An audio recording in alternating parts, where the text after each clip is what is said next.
இந்தியாவில் 2024ஆம் ஆண்டில் சாலை போக்குவரத்து மாசுபாட்டினால் 90,000 பேர் அகால மரணமடைந்துள்ளதாகவும் 15,300 குழந்தைகளுக்கு புதிதாக ஆஸ்துமா பாதிப்பு ஏற்பட்டுள்ளதாகவும் அதிர்ச்சி தகவல் வெளியாகியுள்ளது. தூய்மையான போக்குவரத்துக்கான சர்வதேச மன்றம் என்னும் அமைப்பு வெளியிட்டுள்ள அறிக்கையில் இந்த தரவுகள் இடம்பெற்றுள்ளன.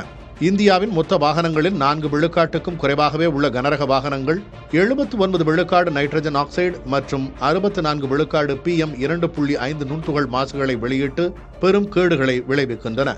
நாட்டின் 5 விழுக்காடு மக்கள் மட்டுமே உள்ள டெல்லி தேசிய தலைநகர் பிராந்தியம் வாகன மாசுபாட்டால் ஏற்படும் பாதிப்புகளில் பெரும் பங்கை சுமக்கிறது.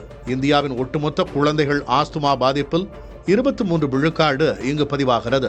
ஒட்டுமொத்த அகால மரணங்களில் 9 விழுக்காடு இங்கு நிகழ்கிறது. டெல்லியில் மட்டும் உலக சுகாதார அமைப்பின் பாதுகாப்பான அளவை விட 2.5 மடங்கு அதிகமான PM 2.5 நுண்துகள்களின் தாக்கம் நிலவுகிறது.